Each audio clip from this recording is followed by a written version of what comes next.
What's up, everyone? Welcome to the MIDCONVO podcast. We got another amazing episode for you today. We're super stoked to be chatting with Rashad Little, going as Mr. Little on social media. He's a fashion lifestyle influencer, absolutely crushing the game, living in LA. Me and Paul are actually here in LA for this episode in person. So tune in on YouTube if you want to watch the video format for that. But are you pumped? Are you pumped, Paul? Yo, I'm fired up. And Rashad, he led us into his apartment here. We're calling this the jungle, right? The jungle. The jungle. Mm-hmm. I'm excited to hear a little bit more about what you're currently working on, what you're up to. And I know that you were on the MIDCONVO early on. Mm-hmm. So we're going to talk about what's happened since then. Let's roll the intro music.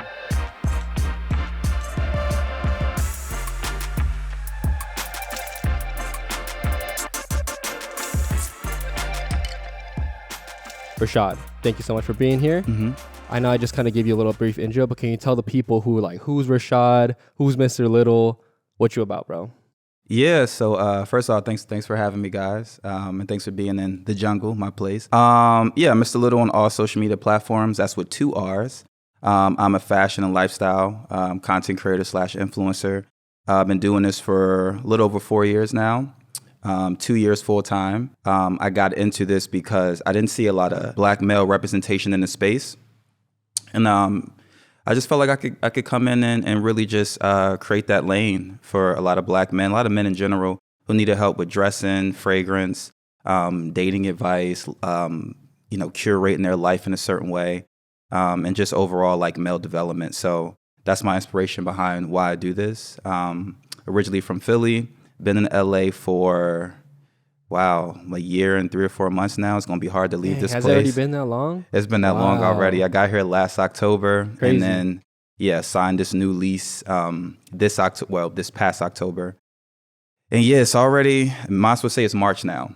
So, it's been good. It's been a journey. It's been a journey for sure. But that's a little bit about me. That's awesome. Bro, I love how you're wearing a beanie. Oh, come on, man. And indoors, too. Oh, man. No, I just want to say, you're helping me out. Mm-hmm. Because whenever I FaceTime Ed or we're on a Zoom call and I'm wearing a beanie in Miami, he's like, bro, what the heck you doing? It's 80 in Miami and you're wearing a beanie. I'm always clowning that. I'm like, dude, you look more prepped for the weather where I live right now. I was wearing a turtleneck yesterday. Oh, come on. Oh, here in LA? Oh, yeah. Dude, oh, bro. You got it. It's kind of cold here. Kind of cool here. Yeah, and we're almost in March. It's funny, you'll have on the beanie and you'll see a little drop of sweat come down. You'll be like, no, I'm fine, bro. That's good. Totally. Bro, that's such an LA thing too. Walking into rooms layered. Yeah. And being like, nah, I'm good. I'm chill. I'm comfortable. It's the same as being in Seattle with no umbrella. Come on. The same thing. It's and people there think you're crazy. I never owned an umbrella in Seattle. Yeah. Ever. Just, I need to, it's like I was really living in Seattle. Yeah. In the elements, no umbrella. That's how we do it. Dude, yeah. I just got to give a quick little note for those who are been riding with MIDCONVO for a long time. Ever since it started, you would know that we had Rashad on the podcast in the past on an episode called How to Win the Social Media Game. Shout out Ali, the guru. He was also on that episode. Dude, that was a good episode. That was a great episode. Ali, if you listen to this, we should hear, bro. Yes. That was such a good conversation. He's killing the game too right now. Real estate game, just he's doing his thing. But on that episode, we just went deep. This was 2 years ago now. Mm-hmm. We went into so much about Rashad and what he was wanting to work on. So now that we have him back, it's cool to see, to recap what you've been doing over the last 2 years and how far that journey has come. Mm-hmm. So can you tell us, you coming to LA now? I just want to hear, bro, take a step back. The place you're in, the journey you went through what's the number one thing you've come to realize now after the 2 years of going on that journey? Yeah. I'll go back to Seattle. I mean, I got to a place in Seattle where I was the biggest male influencer out there in Seattle. I would say even the PNW in general, I was the biggest in terms of following. Mm-hmm. So I was like, my buddy Alec, we had a conversation. He was living in Denver at the time. We're at his super nice apartment in Denver. And I was like, man, I want something like this. And at the time, I probably was at maybe 170, 180K. And I felt like a big fish in a small pond in Seattle. So I'm having that conversation with him. I was like, I want to live in a nicer place. I'm doing better financially. Great deals are coming in. Thanks to you, Eddie, helping me on some of those projects, Fire, bro. Samsung we did. Samsung watch. The HIMS campaign we did. Man, we did a lot of good campaigns. But anyway. Yes, sir. those were just bringing in good revenue. I was like, I want to live in a better apartment. I just want to upgrade my lifestyle. But I didn't want to do it in Seattle because post-COVID, Seattle had really changed, man. It just felt like a different place to me. The creative scene wasn't there as much. It's just more people were indoor, and it really felt like more of the Seattle freeze post-COVID. And I just think it was just that's what COVID did to us. It just it was a transition to get back to like just being around people. So I wanted to be around like a better space, better place. So we were spitballing. It was like New York, nah, Miami, nah. We were like, wait, what about LA? This is like West Coast. I was like, yeah, what about LA? He was like, you should do it. I was like, okay. So like I started looking up apartments, and I think this was like June of 2020 or 2021, one of the years. And I was like, yeah, I think I'm gonna do LA. He was like, do it. And it's crazy because now he's in Orange County. We were both. He was in Denver. I was in Seattle at the time. But anyway. That's what got me here to LA is I wanted to come challenge myself here. I wanted to be a small fish in a big pond. And that proved to be a really good decision. Last year I had arguably two of the biggest trends on social media, both with fragrance and then my monochromatic snapping video. Yeah, That was it. Bro, you're a trendsetter. Sure. Thank you for saying that, man. It makes me feel good, because I do pride myself on my own like original ideas. Yeah. But yeah, so I did really well here last year. This year, starting off good as well. So I think I'm becoming a bigger fish in a bigger pond here, and that's what I came to do here. But the number one thing I learned is just that, like, keep challenging yourself, like, and that may sound cliche, but like I'm at a place where I don't really need to challenge myself anymore. I just don't need to. Like, my following is great, my engagement is great. I have one of the best videographers in the game. Shout out Nico. Shout out Nico off to the side over there. My agency is amazing. Brand deals are coming in. Everything is good, but I'm like, no, like my ambition is more than this. I just had a call the other day on the phone with one of my guys. He was like, man, like maybe what about starting like a fragrance brand? Come on. And I was like, yeah, because I haven't really, all of my revenue that's been coming in has just been from collaborations, brand deals, affiliate marketing, which has been great. However, it's more competitive now. The space is more open. I have something to do with that because when you do big trends like that and you make relatable content, other people are pulled in. I want to do this too, whether they have an iPhone, DSLR. Yeah. So you have to keep, going up yourself. You have to keep, doing your thing as well. So, I'm already thinking about new ideas, but that's the number one thing to answer your question is you really have to keep challenging yourself. Keep finding a way to challenge yourself. Don't just be like, okay, I'm good, I'm complacent, I can just ride this out. Like, no, how do you go for more? As long as you want that, and I really want that, so that's why I came to LA. That's beautiful. Yeah. One thing I want to ask you, and it's cool to hear your story because it's a testament to like you being laser focused on staying in your lane. You brought that up on the last episode that you're on for MIDCONVO. Yeah. But dude, it's like so many people want to be an influencer. And it's easy to look at what other people are doing and try to almost run after the shiny things. When you're like, I'm going to go from Seattle to LA, was there ever a point where you're like, you know what, LA is known for fashion, but also New York is a epicenter for it. What was that like, that decision? Or were you like, I know LA is the place because of, maybe it's a feeling that you had? When they say West Coast is the best coast, it's hard to argue with that. Yo. And I'm an East Coaster, man. I'm born and raised. I lived in the South, Northeast, kind of middle, Maryland, Virginia, DMV area. I lived everywhere on the East Coast. Nice. But there's really nothing like the West Coast. And really, Seattle taught me that. Like when you first get to see, we did a road trip from Maryland to Seattle because my family's military. Nice. So we had to get the cars over there. So we went through like Wyoming. We went through like all the way, what would that be? All the way east of Washington, right? Just drive, beautiful, man. Like some of the best sights I've ever seen. Like watching the movie Twilight and then seeing it in person is crazy. That's it's awesome. crazy. The fog over the mountains and just being in Seattle in general, man, like having those Seattle summers, I was like, man, I really love the West Coast. And it's new, it's fresh, and it's still new to me. I've been on the West Coast for 4 years and some change now. I still really love it over here. So that was the reason why I wanted to stay on the West Coast opposed to going to, like, 20 years I've been on the East Coast. It was like, that's what got me too. When I got off the plane from Seattle to LA and I felt that sun, that's what does it for you. Seattle, we only get it. I just felt that. Bro, I was Ed was amping, man. I was telling him. Yeah.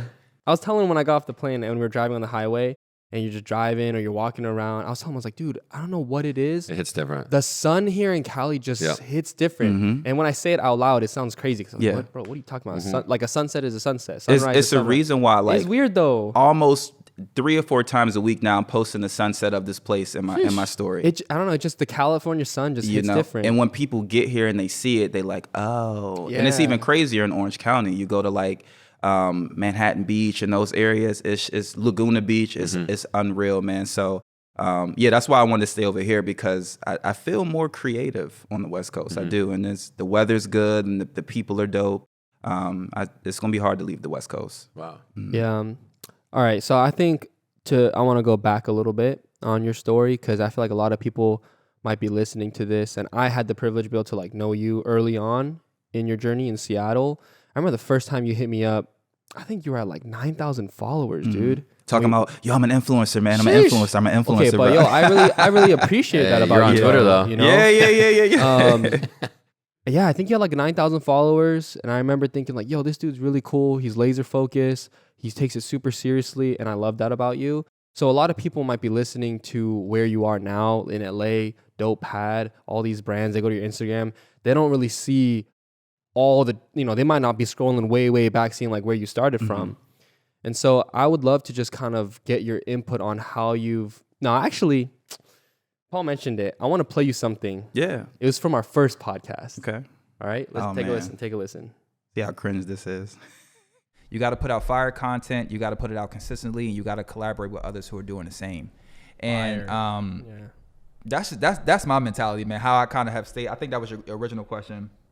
How I stayed in the game is I don't lose sight at who is doing the best, and I don't lose sight of what I'm doing to put out in my area, in my lane. Like you said, staying in my lane. I'm in my lane, but I'm also looking ahead to see who's up there. Why are they up there? How are they up there? What are they doing? And then being able to take what they're doing, putting it to mine. Hopefully that can make me go a little bit faster to catch up to them. So I like that. Yeah, a little something. Hey, so Air horns. But that was 2 years ago now. That was 2 years ago. Wow. And like hearing yourself talk about that 2 years ago, about staying in your lane. Yeah. And this is before you like made the LA move, before you were, and I remember we were talking a lot back then about like the brands you want to work with, and you're really trying to ramp it up. But a lot of people in this industry, not just influencer work, but just creative stuff, it's so hard to stay in your lane, because you start staying in your lane, you see all these other people crushing it, and they get off. They give up like halfway through. They're like, I'm not growing on social. I'm not landing brand deals. I'm going to just get off this train.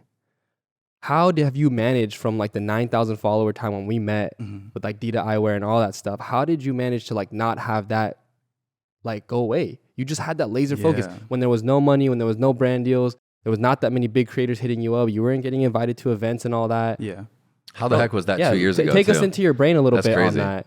Now that you can look back on your journey. Yeah. Oh my God. Hearing that was kind of cringe. Hearing that, I'm like, oh my God, I said that. Oh, and it's crazy too, because now I feel like I'm who people are looking up to. So facts. Now it's like, am I continuing to look up to the same people? And that goes back to just continuing to challenge myself and my own like personal goals and such. But my why has always been bigger than the what. Right. That's so good. The what is what comes from you getting to the place that you want to get to, where you see the place. That's what the game can give to you. That's any game. That's basketball. That's videography. Like every niche or every lane has like a game to be played, and the game is going to give you certain rewards based off what you give it. Right. But for me, my why to get into this game was what I said earlier. I really wanted to be there for men. I really wanted to inspire. I really wanted to help men be better men, help them self-improve. Like I grew up without a father, single mother background. So a lot of the just overall life game I got from a lot of like just coaches and different people I looked up to in the YouTube space and different friends. And because I just didn't really grow up with like a quote unquote father figure, someone, a male who I respected to be like, oh, I want to go down that lane. I want to do what they're doing. Like, a kid may be like, oh yeah, my father's a firefighter, so I'm gonna be a firefighter. I had to figure all that out just throughout life, like what I wanted to do. That's why I went to college, because everyone else was doing it, not because I really felt led and inspired to do it. So then when I started to study and build my why into getting into this, I knew it was really in me. It was a passion. Like it's not like, oh, I just want to be an influencer because you get a lot of followers, drive nice cars. It's like, no, you really have to be a leader of men. Wow. You know, and I feel like I'm a leader of men in this space, and I really take pride in that.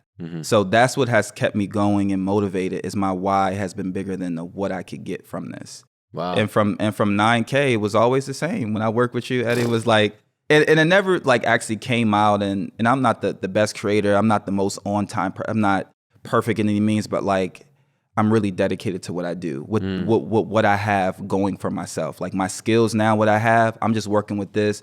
My discipline is continuing to get better. My ability to create high quality content. Now I have a better videographer. One of the best is getting better. But at the time I didn't have that. I just had what I had. But I always had like that passion and desire inside me. That has not left since 9K. You know, the why, the intention hasn't left.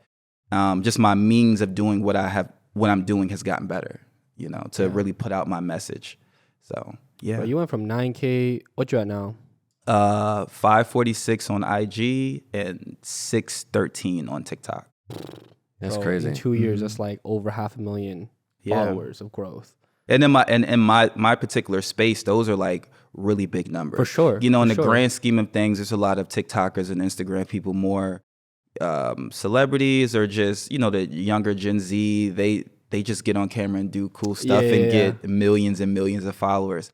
I really stay in my lane, like, no, this is what we do. The fashion. So to your point, it's hard to not do this, hard to see that and how people are growing, and, you know, just the sheer numbers and the sheer engagement, and to like not get off track. It's hard to do, but you have to stick to your lane, why you got into this in the first place. Like I'm just so dedicated to that. You know, I'm so dedicated to that. I think we all can agree that like when you look at the social media space, it's kind of all about like speed. And what I love about your story is that you took the time to be like, yo, I'm going to stay true to what I'm passionate about.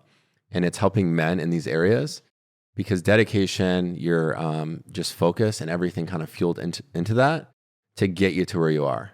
And 9,000 to now over 500,000 is cool, because now you're showing up on people's mood boards.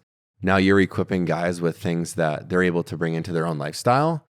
And to hear that's like the why that you had sounds way better than, I feel like a lot of people are chasing the clout. Just gonna say it, even in like our space as like a creative freelancer, I meet a lot of photographers and videographers that are talking about numbers. And I'm like, yo, your following can be great, but what if your passion doesn't actually align with like what's gonna get you to that next level? Because your bank account can be zero. And it's cool to hear that you're like thriving in what you're passionate about versus doing something that's been forced, right? So or even just doing it just because social media gives you, what do they call it, like that dopamine hit effect. Dude, like you see a video, that's real, bro. very real. You see that video going viral, you're like, well, I got to make another one, like to now, like right now. You know what I mean? So and I think that is what a lot of people chase. You know, and I'm guilty of it too. We all chase that at some point, but social media and just how these apps, they're designed to have you do that time and time again and forget your why, and forget why you're doing what you're doing, the big picture, the value disposition, like where you're coming from. They want you to forget that and just create content to get people to stay on this app and view, which could easily make you get off your path, get off your lane. So you have to fight your motivation to get up and do it. You have to fight against, oh, I'm not going viral today. You have to fight against like all the other things in life. So social media is not an easy thing. It's because it's so easy to just be like, you know what, I'm just going to do what everyone else is doing because that's what people want to watch. Wow. But it's like, what do you want to create? Wow. Yeah. It's not easy at all, you know. One thing that off the mic, we asked our like crew, like, oh, what do you want to know about Rashad? Like, I'm curious to know. And the question that came up was, now that you're here, and you know what it was like when you were first starting out, like reaching out to bigger creators, you know, you kind of have to like take that more humble approach. Like, I'd love to connect, whatever, blah, blah, Hitting blah. brands in the DMs, probably early on. Yeah, early on. But now that you're on I feel like you have still so much to grow. I mean, you have still so much to grow, and you're going to be crushing it for many years to come. But now that you're here, like you said, there's probably a lot of people looking up to you. A lot of like early on, like men's fashion influencers hitting you up in the DMs like, yo, I love what you're doing. Like, can you give me some tips? Can you put me on? Blah, blah. Brands now in your inbox like all the time. How do you stay grounded? Because there's something about, I love that you're in LA. But there's also kind of a preconceived notion about people who move to LA. They change. Like they change into like the clout gets to their head. They kind of, I'm not general. This is a general statement. I'm not going to say everyone's like that. I'm just saying there are people, creators, influencers in LA where it gets to their head. Like the fame gets to their head and they're like, nah, I'm too good for these smaller creators now. Or I'm too good to like, now that brand, they got to pay me more or else I'm out. They start to get, their attitude changes a bit. But I've noticed you've maintained a lot of your core principles since Seattle when we were over there. But tell us about that journey, like in your head. Like, how do you constantly stay grounded in what you're doing? And it's not your why. It's more of the psychology behind the... Yeah. Your circle is so important, man. Like your circle of people who you interact with on an everyday basis is so important. And I have friends that when I was 4 years ago, when I got into this, are still around. Some of them are not. You know, some people, it just doesn't work out. But a lot of the people who I surround myself with are just super solid people, man, just good people. And even people who I work with every day, like my videographer, we have a really good relationship. We talk about cool stuff. We talk about sports, talk about basketball. And we just keep everything super light, like super like, bro, it's just not that serious. And at the end of the day, like, yes, I'm doing well and everything's good, but this is just social media. This is just my job. This is what I do for a living. This is my passion. Even if without social media, I'd still be doing this. We all have to work. We all have to make money, you know? So I don't look at myself as any better than anyone else. I don't care about the numbers. I don't care about how much money I make or whatever. I really do not look at myself as being any better than another human being. I just have a certain level of passion for the service I want to give to the world. But that's at my point. Someone can get that passion at 40. People get that passion at 17, 18. People get it at 60 and become, I don't know, millionaires or just put their message out. Someone can get on social media right now at 25 and have a great message. And that's just what they're doing. So I'm just living in my truth and my purpose right now. And I'm like, and I'm just glad that I have purpose, because a lot of people don't even have purpose. They don't have a reason why, like they want to get up every day. They don't have a service that they want to give to the world, a way to help people and give back to the people. I'm just blessed and thankful that I have something to give, and it helps me get up every day and just get after it, you know? Wow, that's beautiful. Yeah. That's amazing. Yeah. I mean, did I get too deep down? No, honestly, No. I love that, because I think some of the listeners might be thinking, dang, like, I mean, I feel like a lot of us just in general look at numbers instead of looking at passion. And I just love that you lead with that, because, I mean, even myself, I'm not going to lie, yesterday we did an episode on how to stay motivated when no work is coming in. You stayed motivated back at 9,000, right? Because you knew what your end game was, or you knew like what you were running towards. You knew like what your compass was going towards. And that's inspiring. And I think that there's a lot of people out there that are trying to get rich quick, blow up quick, and they don't know how to navigate that. Yeah. And they're kind of running around with their heads cut off. So it's cool to hear that you've been able to figure that out. And if I could piggyback off that really quick, there were times where I got down and wasn't as motivated, was not as disciplined at all. I mean, there's were times, actually right around the time we did Dita was one of my most depressing times in my life, bro. I had no deals coming in. I was broke. I didn't have a job at the time. I had quit my job at Enterprise, and then like my savings was running low, because I just wanted to give this everything I had, even at 9,000 followers. I was like, I just need more time to give to this.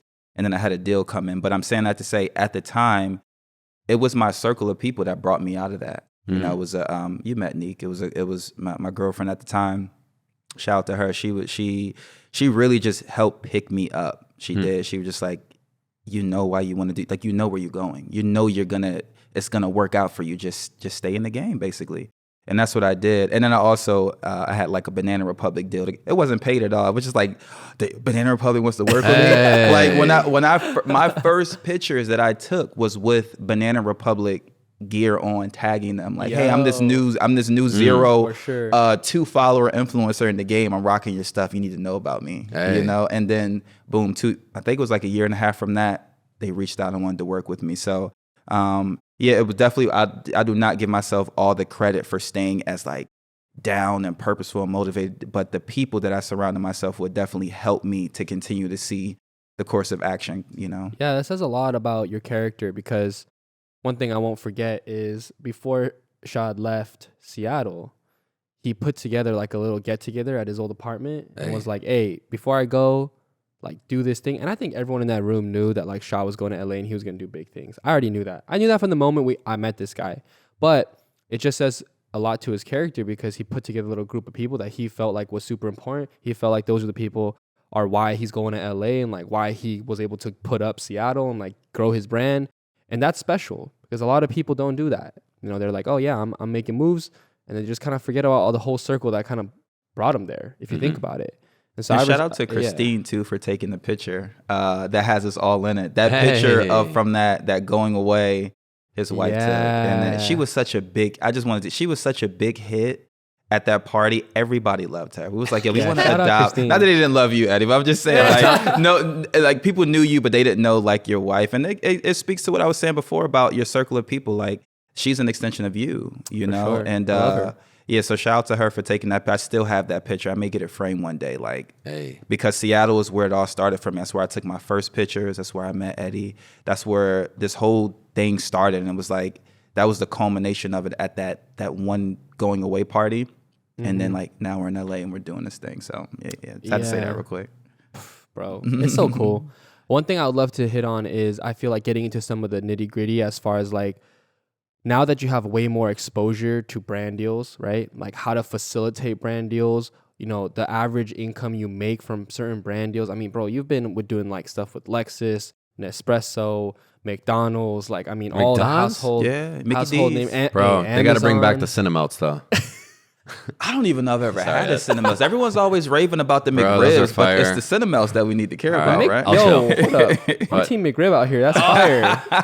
Bro, McRibs are heat.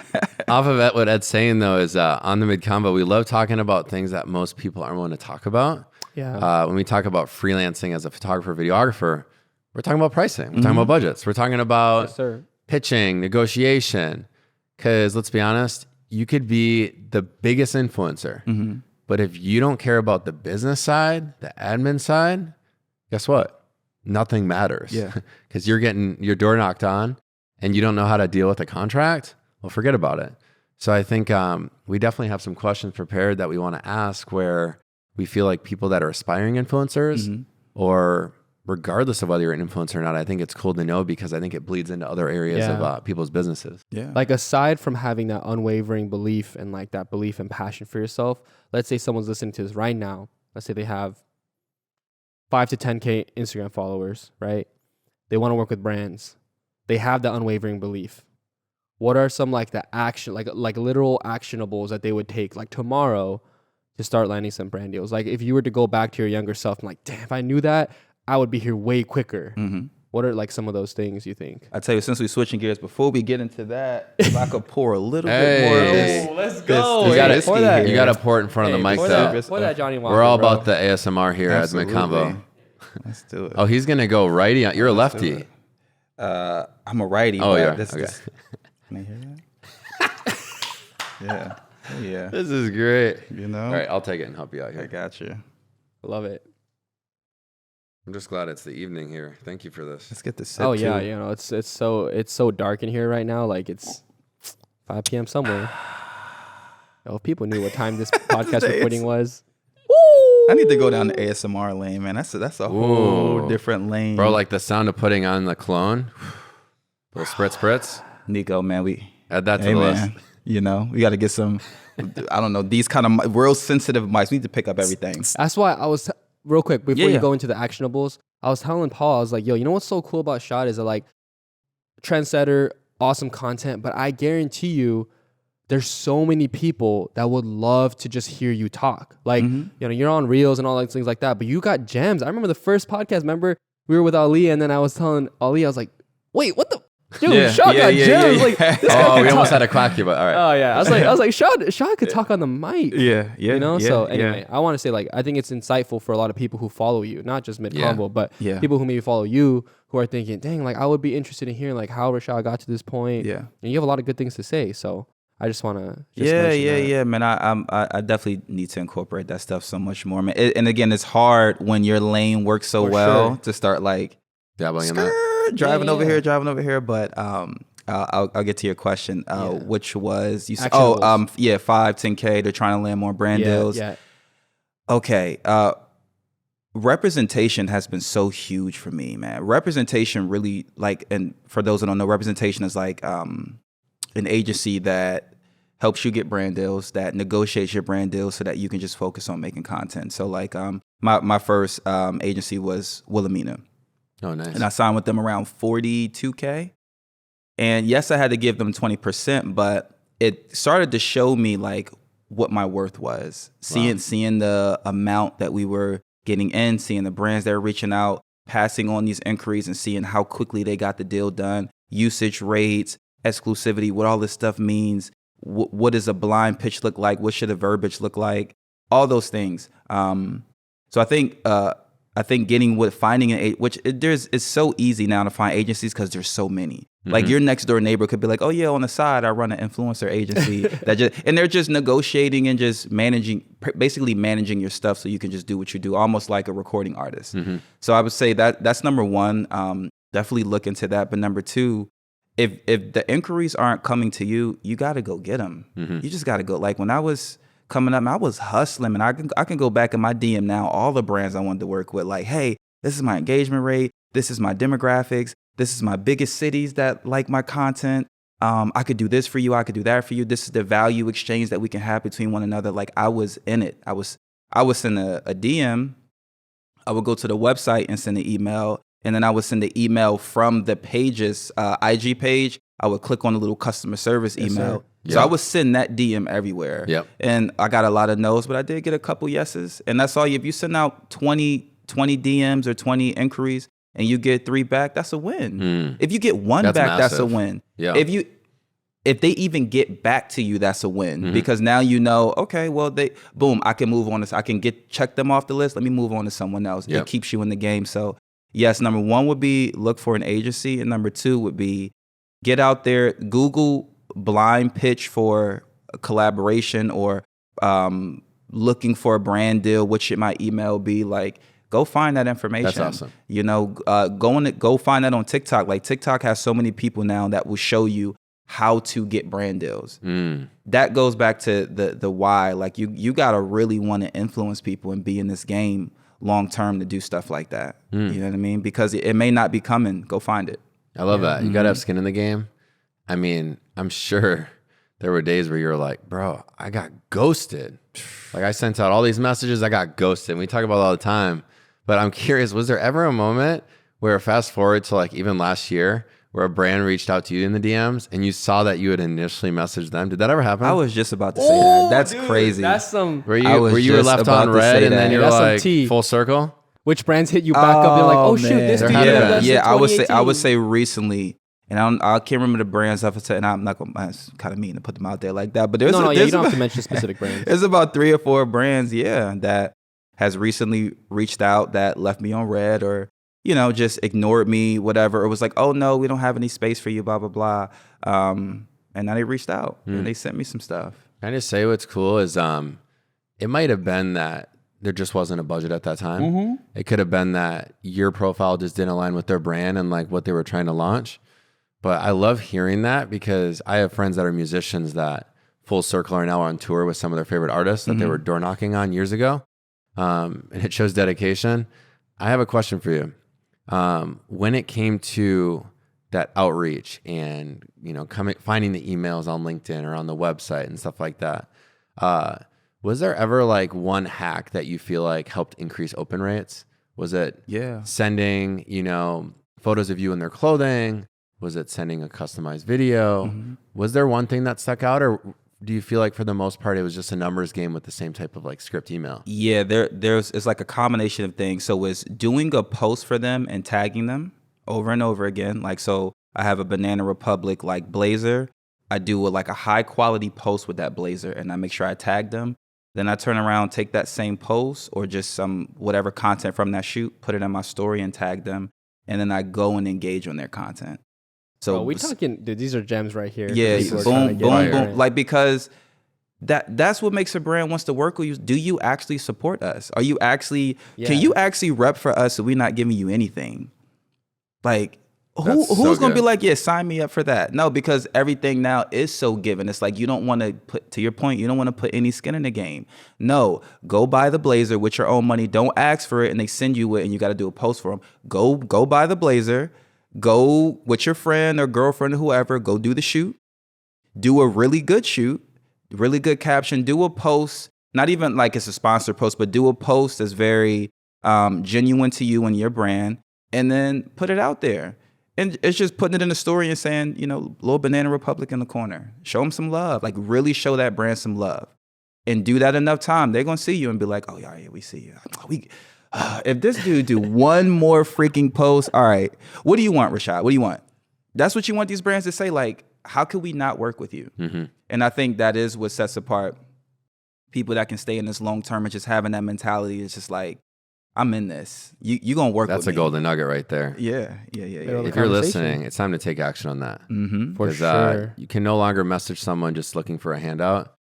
We were actually talking to Alexa yesterday, and she's on the podcast, where she was sharing how, from a brand's perspective, because she used to be a brand director at a pretty awesome beverage brand, she's like, we were looking for the people that were tagging photos with our product. And she's from the brand side. If you're reaching out asking for, a brand deal and you don't have any content with our product in it, it's gonna be super hard. Yes. Yeah, it's because it's like, I'm a brand owner like her.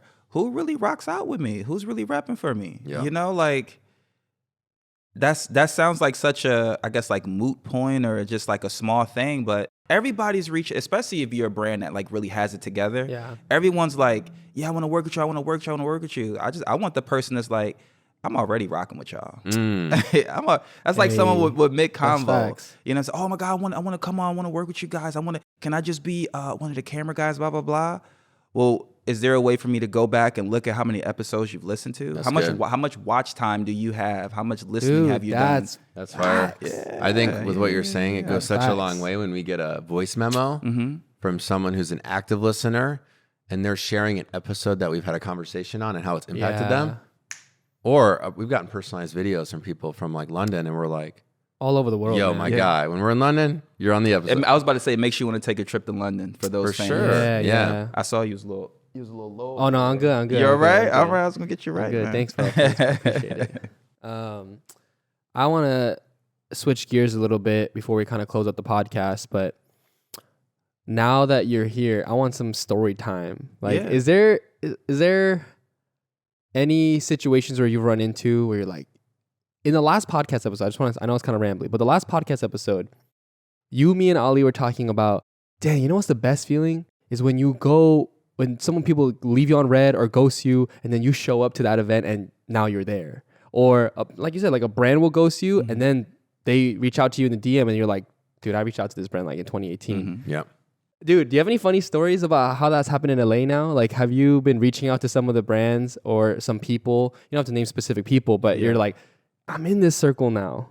You know what? I have influencers, people in LA that I had, and people know when you've been following them and you've been liking their stuff. And I got guys that finally gave me that follow back. Hey. I got guys that finally acknowledged me at events, or I've looking at you in the eyes now versus yes, there you go. That's looking huge. at me, like it's there. And I look at it as barrier of entry. Like back in the day, before this social media stuff and everything, like you really had to prove yourself with a lot of things just in life. There was like rites of passage with certain things, whether it was like father son. I don't really want to talk about that, but I don't know, like back in the day where I'm from, like there was like a lot of gangs and stuff, and but there was just always things you had to do to get your foot in this door. Even like to be a grown up and sit at a table and play cards with the grown ups, play spades or play stuff like. Do you even know how to play? Like, have you watched that many games? Yeah, we're playing cribbage. Are you in? You know what I'm saying? Or like, we're playing Uno. Do you know when I should use that reverse card? Have you watched enough games? So I don't look at it as like, those guys were big time me and now I'm the cool guy. I look at it as, I just put enough time in the game to earn respect. Wow. That's like looking at it as glass half full and not glass half empty. Like, I got this, I had this target on my back or this what do they say? Like Baker Mayfield, chip on the shoulder. Wow. Like, I got this chip on my shoulder, Yeah. and I'm walking around with. It's like, no. If I want to be respected, and I want to be that guy, I have to put in a certain level of work for people to see me. Come on. You know what I'm saying? And not have the opposite of that. It's like, yeah, y'all gonna see me one day. Watch when I get here. Yeah. I'm gonna be as mean to y'all as y'all were to me, or I'm not gonna see other people like how they. It's like, no, make it to that point, and then your narrative should be, I made it here. I'm proud to be here. Yeah. You know what I'm saying? I can shake your hand proudly, like maybe like, yeah, you didn't just let me in the door. You Yeah. know, you made sure I worked to get here. I respect, because I looked up to you coming up in the game. And I looked up to you for a reason. You made it to a certain point. And now that we can look eye to eye, there should be that mutual respect. You know? I'd love to speak to that a little bit, because I think a lot of times smaller creators, they'll get offended when like a bigger creator doesn't hit them with the follow back after they connected a few times on the DMs or whatever. But I'm kind of with Rashad on this, where like if someone doesn't follow you back, it's not because they don't respect you as a human. But you got to understand, like, these people, they try to keep small circles. I'm all for creators that are like, oh, I'm going to hit you with the follow back and just follow everyone, give that love for everyone. But if you do that, I think personally you're hurting the pool. Because let's say a creator didn't put the time in, they didn't put the reps in, they didn't put in the energy, and then they're like, oh man, like this guy's he thinks he's so cool, he won't even follow me back. It's like, no, it's not that. It's just you haven't put in the work yet. If you want to have a seat at the table, like Rashad said, you just got to put in the work. Yes. And if they're not following you back, it's not because they think you're whack or they think you're not cool. It's just because you're not at that level yet. Yeah. And that's just a cold, hard truth that people sometimes have a hard thing to swallow, because we're in a very like Me Too society. Like, I want love. Like, love should be free to give around. Which trophies for everybody. I agree. Like, you want to show love, but not everyone deserves a trophy. That's just how it is. That's the name of the game. And to your point, Eddie, it's like, because there's no like written book on the credentials you have to get in. Come on. It has to be upheld by the people that are in that circle.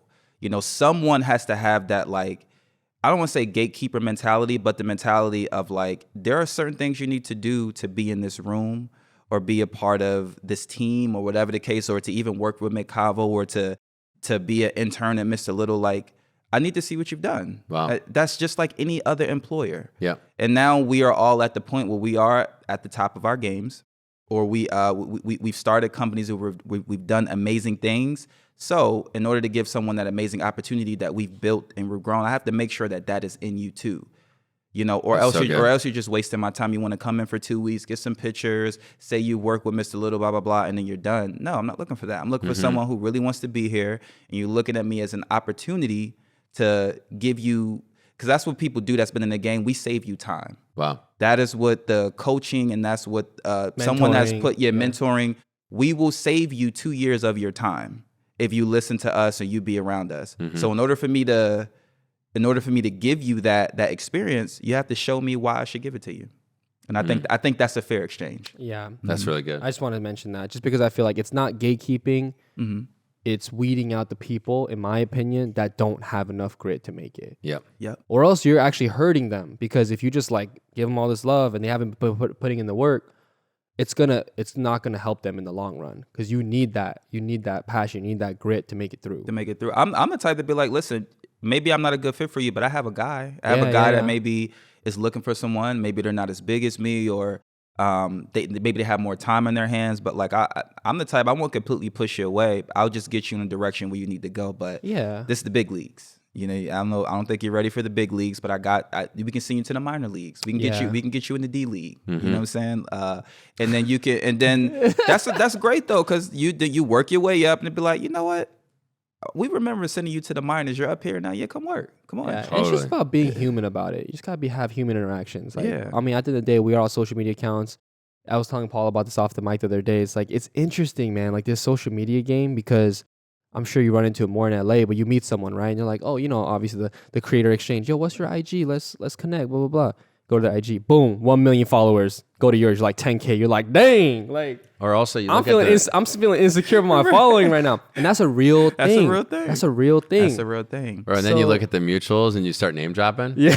Bro, you know Rashad too? All right, we're tight. But no, that's huge. Yeah. And that's why lanes are so important, because, you know, in social media, there's different niches.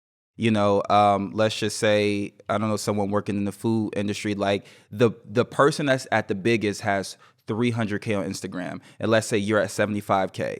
You're a big creator in the food space because you are not that far away from the top dog. So you have to be aware. That's how you stay in line with what you're doing. You have to be aware of. That's why I mentioned in the last podcast, who's the best at what I'm doing, and how do I align myself to get to where they are, and where am I at relation to them, so that I know where I'm at in my space. For sure, I know where I'm at, I know what I'm doing, and then that will kind of keep my ego in check. It keeps my negative emotion. You know how we can compare ourselves to one another, like, oh my God, this person has this many followers, and it's like, no, I'm not even in their lane. I'm not a comedy person. I don't have 5 million.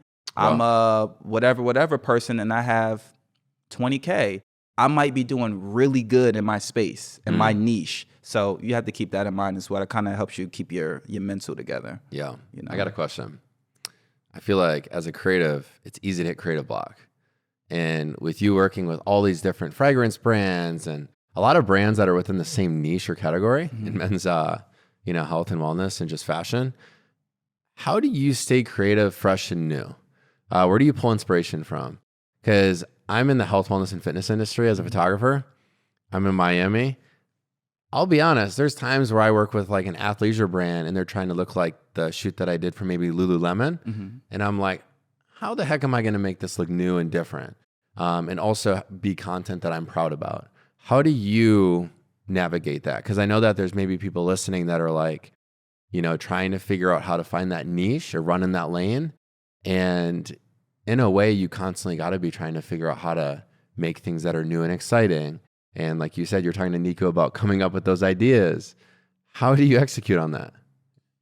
I have to lean so much more heavily now on like my personality and like my actual knowledge of what I know about these things. Wow. Because like doing just like a 4 fragrance or 4 outfits video, everybody is doing that now. You scroll up the fashion reels, everyone is doing Get Ready With Me. Everyone is doing just kind of like that base level fashion, fragrance content. So what sets you apart is going to be the value that you bring. It's going to be the voice that you have. And shout out to Eddie for telling me that earlier. Maybe this was off camera, but you saying like how I need to give more of my wisdom, my knowledge. I try to do that now with these campaigns. Or like even if I'm working with a brand and they want me to talk about some different base points, I'm going to talk about those things now, not put them in the caption. Whoa. Because a lot of people still don't want to like be vulnerable and like put out information because it could be wrong. They may not like their voice. They still may be insecure about some things, but it's easier to just get on camera and just like use music and overlay it. But to like put yourself out there and to like talk and speak and really be a voice, that's what has to set me apart now. Right. My actual knowledge and value. So that's how I'd stay motivated. I got to keep learning. I got to keep growing. I cannot stay still. That's crazy because it's almost like I relate it back to, an analogy I want to use is like you went from a wine drinker to now a sommelier. So it's like, I think that you can be like the sommelier of fashion where you're at. Seriously. Horns. But no, I love that because Paul got when you're at a restaurant and there's a sommelier and he's talking about the origin of the wine and the notes, you bet I'm gonna buy the nice bottle. But if this lady comes up and she's like, yeah, I drink wine every once in a while, you should buy this Pinot. The frick? Yeah. And don't let me say something and I know a little bit more than you. So it's cool that I think with expertise and like experience, again, you've been running the marathon a lot longer than others. You see this content pop up and you're like, all right, they're just doing the motions. I've seen it. But I love that you're thinking about how to think outside the box. And I've seen it on your reels and your Instagram and your content, because I feel like there's so much value when you hit that point where all of a sudden people look at you as like, all right, I'm ready to listen. Yeah. Like he's telling me about this certain scent that comes from this bottle of cologne. Bet that's way better than the label, right? So I've gone from like entertainment infusing education to now education infusing entertainment. Oh, that's a good pivot. You know what I'm saying? Because I feel like that's the point of where I'm at in my career, is that you really have to give back now. You've shown that you can do the base level, the foundation of great content really well. The natural. Now people are here.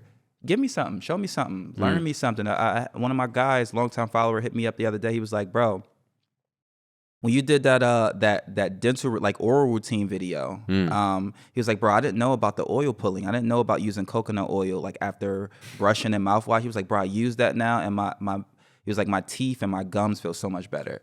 When I tell you that was like a moment for me, I was like, yeah, because I thought about that video. I knew the video had value, and I was like, somebody's gonna take something from this. And when I got that DM, I was like, I knew it. I was like, that's why I'm here, bro. You screenshotted that DM though. Oh, you know I did. Come on, man. That's going in the what do they call those things? I don't know, like customer reviews, I don't know, whatever the case. You hope to get, bro. You did the screenshot and you didn't hold it too long because it would call the emergency number. Right. Yeah. All right. To wrap it up, where do you see yourself in 2 years? 2 to 3 years. You know, honestly, this is crazy for me to say, but hopefully with the family. Wow. You know, yeah. Let's go. You know, getting on my Eddie Lee. You already know. Dog, house, no more apartments. Hopefully I'm in the house, hopefully with a family, man, with a really, really supportive, complimentary partner. And hopefully I really would love to be in like the long form YouTube space. Whether I'm doing like daily vlogs of my life, whether I'm doing educational coaching, mentoring kind of content, which I'm slowly getting into that lane now. And I really would like to have my own brand. I talk about fragrance a lot. I talk about having a versatile wardrobe, finding a way to turn those two things into a business. Because again, I think I'm kind of at the heights of content creating and brand partnerships, which I think is always going to be on the table. But name of the game is to really give value to your audience in a way where it benefits you both at the highest possible ability. And I think me being able to have a business from that is a way that I could do that. So, dude, yeah, that's amazing. Thank you for coming onto the pod. I want you to share your future scope because we might have an episode with you in 2-3 years. Yeah, we'll be back. Thanks for letting us in the jungle. Hey, listen, we're on like a 2-year, I don't know, pattern here. Yeah, pattern here. So who knows? Mid-convo, we on the up this year. See, now it's so pressure on me. I can't be in the same apartment. I better have some different plans to here or something. No matter what it is, you got our support, and we love watching your journey. If you found value in this episode, people might be wondering where they can find you. So what's like the best place people can find you? Yeah, Instagram, TikTok, Pinterest, Facebook, YouTube, all Mr. Little, MRRLITTLE. Feel free to support, shoot me a DM, or just come be entertained and educated by the content that I give, and just continue to lock in with me. Some things are going to continue to happen for sure. Bro, I love how humble you are. Thanks for hopping on the pod. Yeah, appreciate you guys. Yes, absolutely. Peace.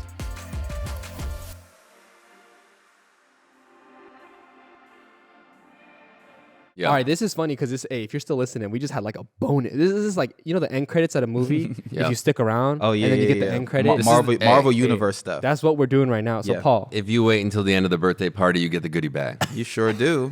All right, Paul, hit Rashad. All right, I think there's listeners that are probably wondering, what is the average brand deal that you've been seeing lately? And you touched on earlier that you've seen representation. Mm-hmm. It wasn't always like that when you first started. You were the one sending out the Microsoft Word contracts, probably.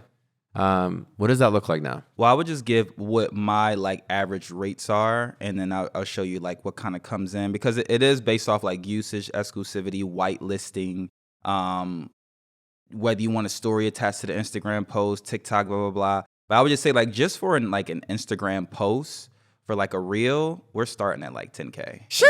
Yeah, we're starting at $10K. Yeah, that's awesome. Yeah, TikTok is around the same, probably anywhere between 10 and 12K, and we'll go lower and a little bit higher based on what they're asking for, how we should come. You kind of get a feel, but that's the base.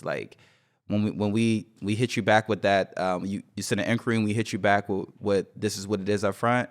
Yeah, we're already in 5 figures. Yeah. Do you find it's a dance with representation, or are you pretty much I trust you guys? I trust them. That's I do. cool. Yeah. That's important. Coming from Wilhelmina, that was my first agency. I was with them for 2 years. They did a great job for me. But then it got to a point where it's okay, I have to go to the next level with this. I'm in LA. I wanted a LA-based agency. My agency now, I trust them. I just call, they'll just get on the phone, be hey, this is what we have on the table. This is what it looks like. What do you think? We have weekly meetings. We're in group text. That's why when we got off for a second, I checked my text. It's from my agency. Wow. We are we are like joined at the hip. So Representation's big. It's so big. It's so big. But yeah, that's where I start with mine, and then based on, however many posts you want, if you usage, if they're gonna use it for like paid let's say, ads. hey, we want you.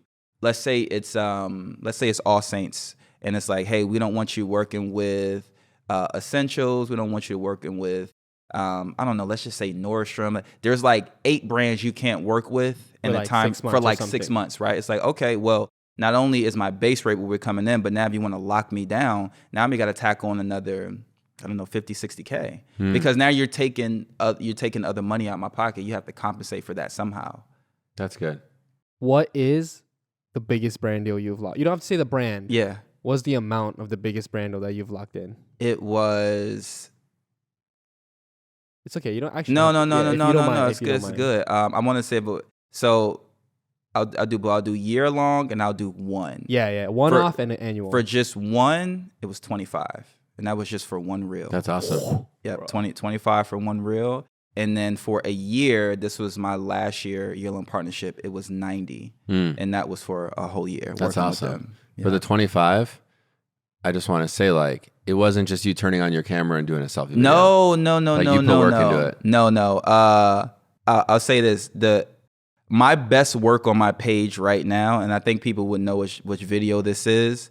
That was for that video. Wow, How that's much I awesome. got paid. Hey, people Yeah. are gonna go to your page now and be like, Yeah. hey, If people put two and two Yo. together and they know the work I did, like that's how much was coming in from that. That's awesome. And That's and good, even bro. and I want to speak to that too. Like the 25 I got from that deal, right? 2 years ago, my year-long partnership with a brand was 25 for the year. So that's what that progression looks growth. like of staying in Yeah, the game, that's right? growth. Like, and that is the God honest truth. It was 25 for a year, and I mean, in that year, when I posted like 6 IG posts with them, story posts, like all of that stuff, and then fast forward 2 years later, it's just one post. We're coming in, but everything. I don't want people to just think like, oh, like. That's what I could do no, there's a lot that goes into that and whole it fluctuates too. Yeah, Like 25 it is the does. peak. That's the for peak. one. That's the peak. But I'm yes. sure there are deals that you take on that are like way yeah. less. You're like, hey, I got time. I'm Yeah. gonna squeeze this in. Listen, it's cheaper. I'll still take a 7, depending Yeah. on what brand it is. Sometimes I'll take a 65. I'll take a 85 and 9K. Like it just depends on, do I believe in you? Do I really want to establish a partnership? Maybe this can grow into a 3-month or a year long. Or maybe I just really, really want to work with you. You don't have that big of a budget. Let's work. Yeah, Like yeah. I'm still You gotta be very open to that. Yeah, Yeah. I'm still very much in a less work mentality. Let's get it done. Because if we can provide value, I feel like I'm getting value from you and you're getting it from me. Let's work. Let's come together. That's awesome. Yeah. Man, Well, we that's appreciate money. you sharing that, because I feel like we all know that most people aren't willing to talk about pricing, money. And I think we could be here all day talking about your journey and how it got to that point. Yes. Again, it took doing the $200 deals and honestly the trade for photo deals, I miss maybe in the those early days. Those. Yo. I was just as excited those days to get we'll send you this, do a shoot for us, as I am now. Wow. Doing these That's deals. the I'm just grind, as bro. man. And I still love it. That's We why talk that's why I about- say I'm blessed and thankful. Yeah. Yeah. We talk about treating every client like $1 million client. And I think it just goes to show that you went from like a 25K a year brand deal to now a 25K a post. It took you running through that in order to figure out how to get to that point. So Yes, sir. That's the podcast. thanks title for right sharing there. that. Absolutely. All Appreciate right. it, bro. Only for you, Eddie, man. I do it for you, man. My guy. over Appreciate you, here. my guy. Thanks for coming on again. Yes, sir. Yes, Peace. sir.